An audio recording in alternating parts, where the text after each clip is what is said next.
Let's play a game. When you hear green energy, what do you picture? Wind turbines spinning under blue skies? Sleek electric cars gliding down pristine highways? Here's what they don't show you. The child in Congo digging cobalt with bleeding hands. The toxic rivers in Namibia, poison for the hydrogen in your clean fuel. The African families evicted from their homes so Europe can mine ethical minerals. This is the dirty secret behind your spotless green future. For decades, corporations and governments have sold us a beautiful lie that we can save the planet without sacrifice. But the truth? Someone is always sacrificed. And today, that someone is in Africa. China dominates their minds. Europe drafts hollow sustainability agreements. And the West? We look away while our iPhones and Teslas are built on a foundation of exploitation. This isn't just about energy. It's about who pays the price for progress and why we've been trained not to ask. Buckle up. You're about to see the revolution through the eyes of those buried in its trenches. Stay with us till the end and consider subscribing so you never miss the deep dives that history's mainstream leaves out. Deep in the heart of the Democratic Republic of Congo, there's a hole in the ground that powers the modern world. But this isn't some advanced, futuristic operation. It's a hand-dug tunnel barely wider than a man's shoulders, where the air is thick with dust and despair. Every morning, men and children descend into this darkness, not knowing if they'll see sunlight again. Their prize?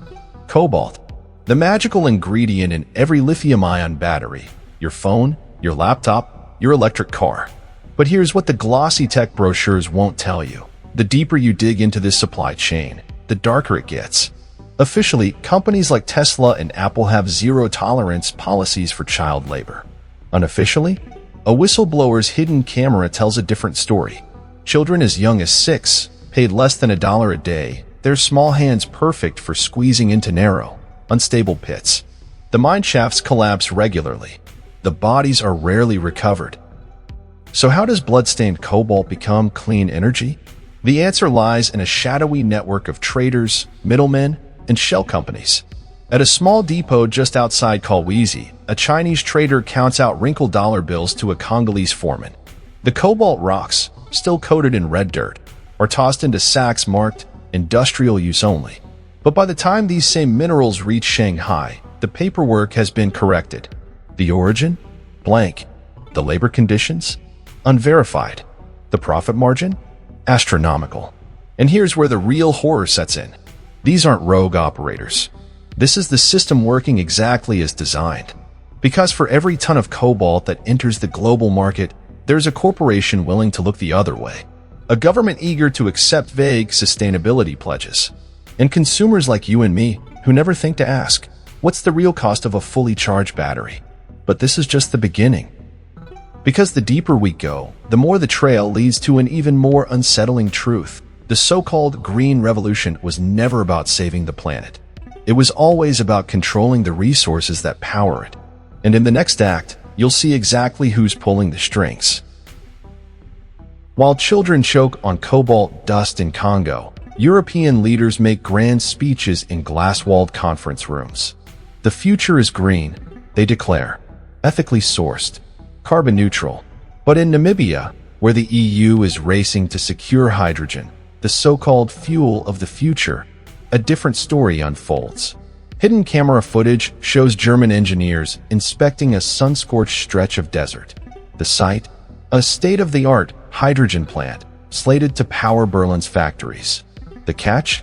The land was seized from indigenous communities with minimal compensation. They promised us jobs, says a local farmer, his voice cracking. All we got was a fence and armed guards. Leaked documents reveal the truth. Europe's sustainable hydrogen deals rely on the same exploitative playbook as colonial-era mining. Namibia's government was pressured to exempt EU companies from environmental reviews. The water-intensive process will drain aquifers that sustain local villages. And the green hydrogen? It's destined for German steel mills, not Namibian homes, where 40% of people still lack electricity. But the most damning evidence comes from Brussels itself. A confidential EU memo admits, African partnerships must prioritize our energy security. Translation: their crisis is our opportunity. Meanwhile, European lithium refineries, the cornerstone of ethical batteries, quietly source 60% of their raw materials from Chinese-controlled Congo mines.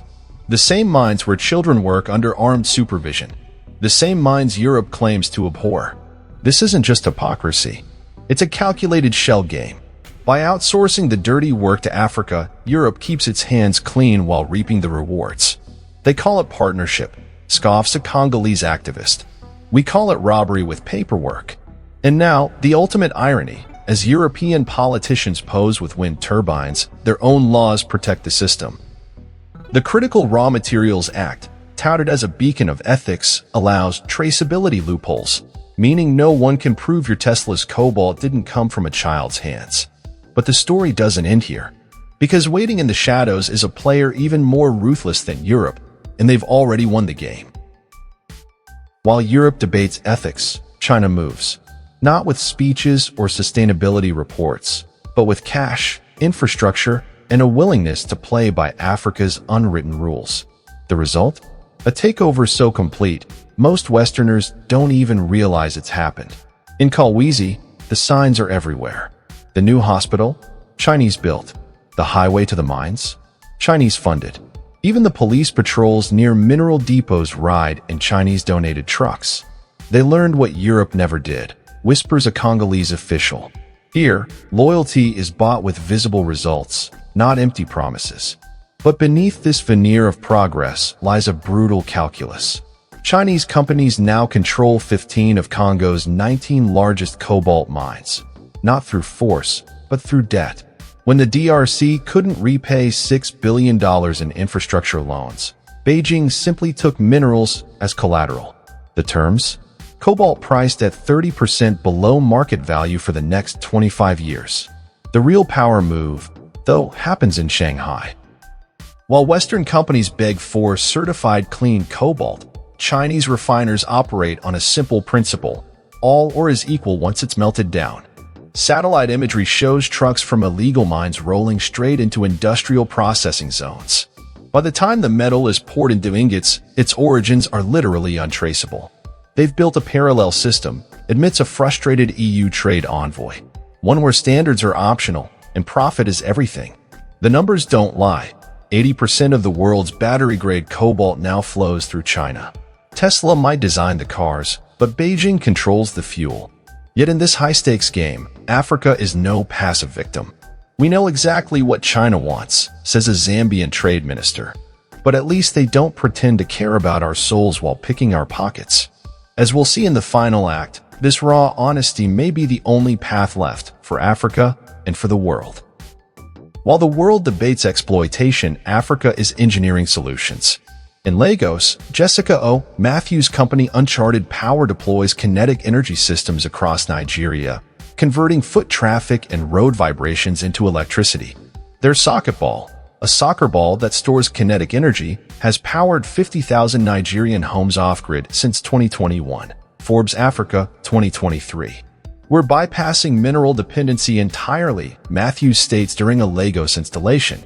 In the Democratic Republic of Congo, government reforms are turning rhetoric into reality. The state-owned Entreprise Générale du Cobalt now processes 15% of the country's cobalt domestically, with 3 new battery precursor plants under construction, Reuters, May 2024. By 2026, we'll refine 40% of our cobalt here, declares CEO Jean-Dominique Takis, standing before gleaming new electrolysis tanks in Khanyisa. The most disruptive innovations come from Kenya.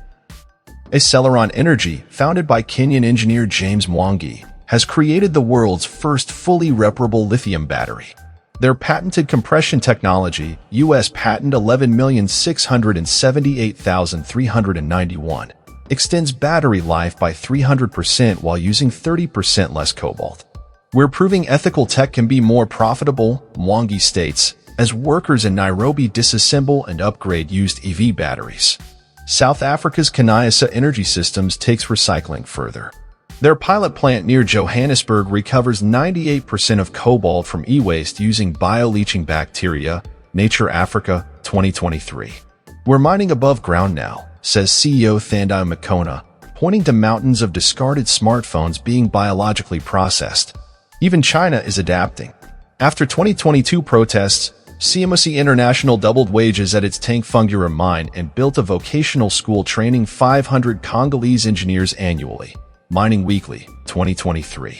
The rules are changing, admits plant manager Lu Wei. African governments now demand real partnerships.